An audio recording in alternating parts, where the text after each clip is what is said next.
Okay, we are back in the library databases, or on the library's homepage anyway.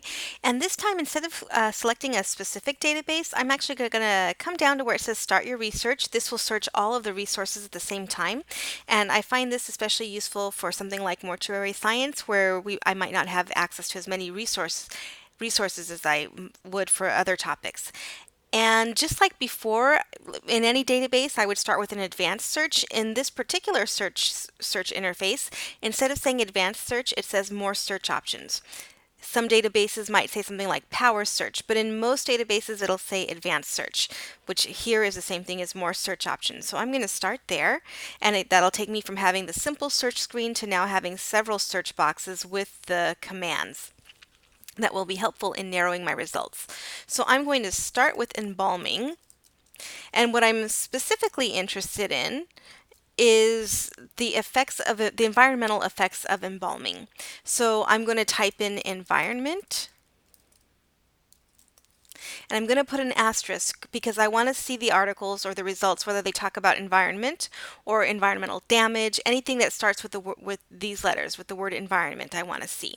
I also, oops, didn't mean to delete that. I also want to search for pollution because they're sort of related. It might talk about embalming and pollution, or it might talk about embalming or environment. I might even add something like if I wanted to, I could say environment or pollution or toxicity.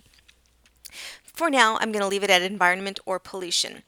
So if I were to do my search right now, I would probably have a ton of results because it's going to be bringing back books and recordings, book chapters, even book reviews. But I'm not really interested in anything other than scholarly journals.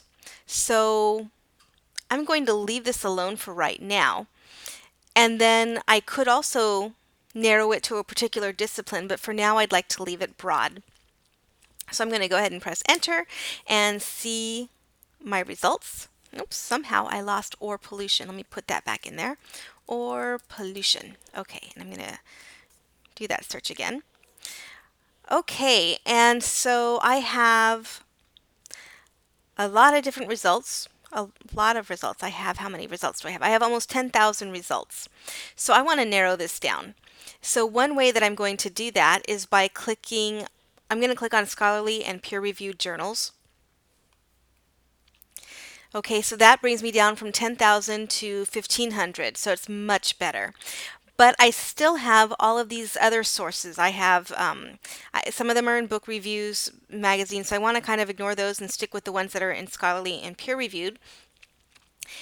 And if I go down, I don't know how far back some of these articles go, but I know how far back I'd like to go. I really only want to see articles that are maybe within the last 10 years or so.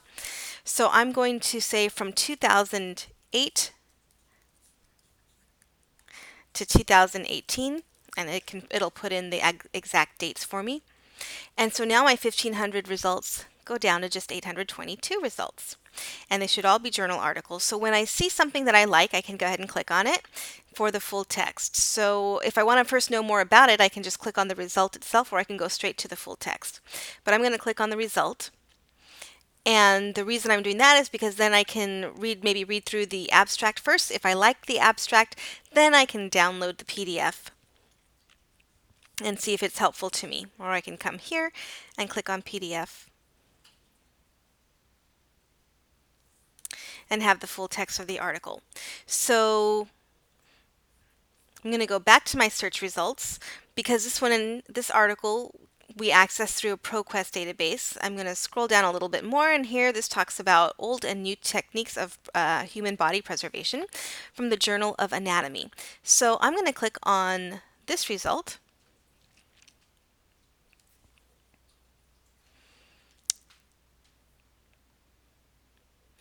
And I wanted you to see, so the last article that we just looked at, that also came through ProQuest, the database that we searched through before. So I wanted you to see that sometimes the interface will look different because it is searching many different databases at one time.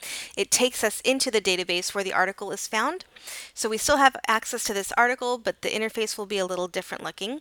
And here, and the PDF option will look a little bit different as well. So I'm going to click up here on PDF.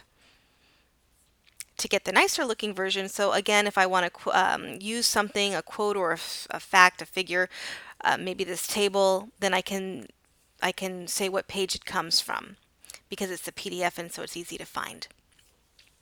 Okay, and so like with any other database, let me go, just like with any other database, you should have an option for, let me click on the result here. There should be an option for citing. Okay, so again, I can copy it and paste it with the caveat, with the warning that you actually double check this against the APA style manual or OWL at Purdue to make sure that the citation is correct. Right? Okay. So I hope this has been helpful. If you have any questions, go ahead and post them in the discussion board.